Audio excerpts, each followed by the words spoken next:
नमस्कार, मौलिक शक्ति न्यूज देख रहे हैं आप और मैं हूं आपके साथ साइमा।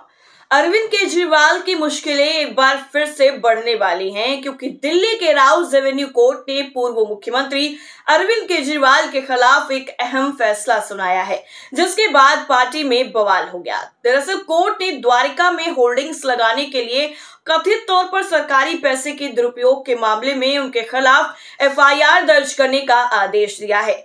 अतिरिक्त मुख्य न्यायिक मजिस्ट्रेट नेहा मित्तल ने पुलिस को Delhi prevention of defacement of property act 2007 की धारा 3 संपत्ति को नुकसान पहुंचाने की सजा के तहत मामला दर्ज करने और अन्य संभावित अपराधों की जांच करने का निर्देश दे दिया है।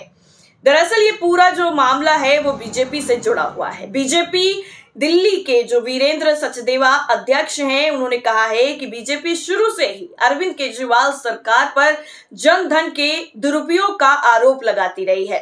वीरेंद्र सचदेवा ने आगे कहा कि साल 2013 में जब अरविंद केजरीवाल की सरकार बनी, तभी से दिल्ली में बिना किसी प्रशासनिक आवश्यकता के बड़े पैमाने पर होर्डिंग्स और विज्ञापन लगाए जाने लगे। बीजेपी ने इसका विरोध किया, लेकिन केजरीवाल सरकार ने मनमानी जारी रखी। वीरेंद्र सचदेवा ने आगे ये दावा करते हुए बताया कि कोर्ट ने एफआईआर दर्ज करने का आदेश दिया है, जिससे स्पष्ट हो गया है कि बीजेपी द्वारा लगाए गए आरोप सही थे। सचदेवा ने आगे कहा कि अरविंद केजरीवाल अब तक सरकारी धन से अपना कानूनी बचाव करते रहे, लेकिन सत्ता जाने के बाद अब उनकी सभी कानूनी लड़ाइयों में हार तय है। आपको बता दें कि भाजपा ने जनवरी 2025 में आरोप लगाया था कि आपने कुछ योजनाओं की बजट से ज्यादा खर्चा उसके प्रचार पर किया है।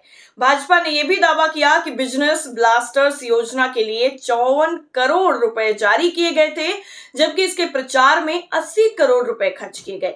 वहीं मेंटोर योजना के लिए 1 करोड़ 9 लाख रुपए का बजट रखा गया था, जबकि योजना के प्रचार पर 27 करोड़ 9 लाख रुपए खर्च हुए।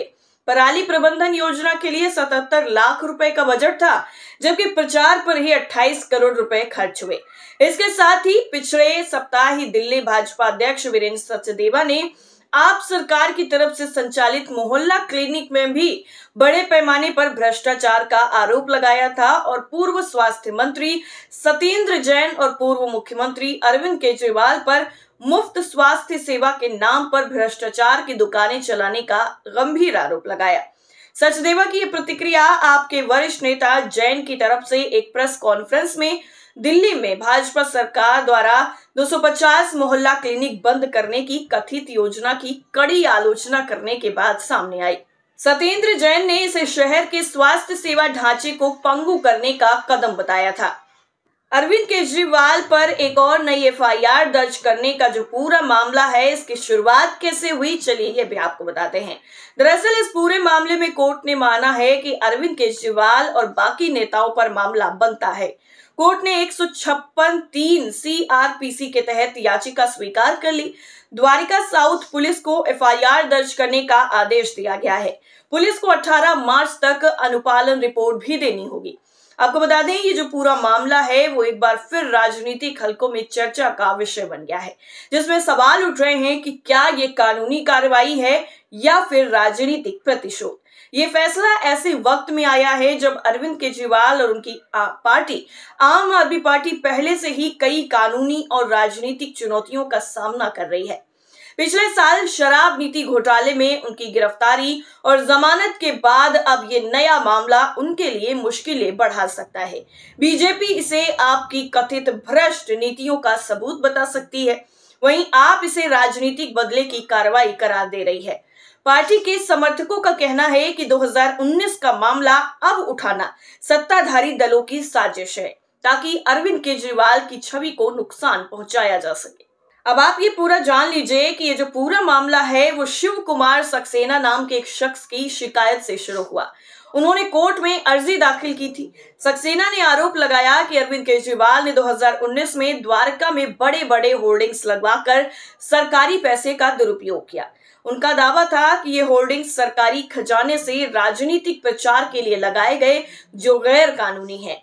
सक्सेना ने इसकी जांच के लिए एफआईआर की मांग की थी। इससे पहले 15 सितंबर 2022 को द्वारिका की एक मजिस्ट्रेट कोर्ट ने सक्सेना की अर्जी खारिज कर दी थी।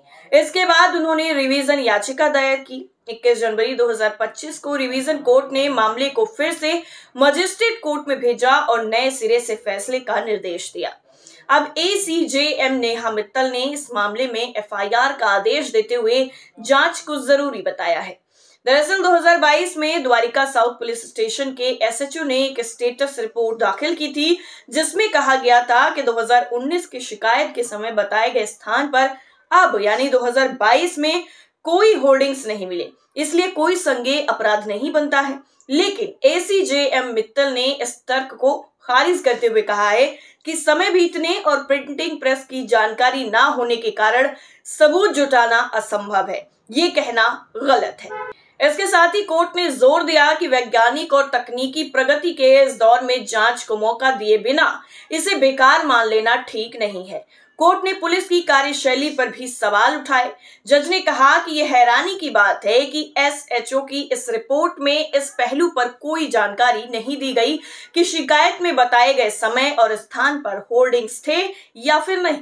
इतना ही नहीं, कोर्ट ने यह भी नोट किया कि बार बार निर्देशों के बावजूद पुलिस ने एक्शन टेकन रिपोर्ट समय पर दाखिल नहीं की, जिसके चलते मामले में देरी हुई।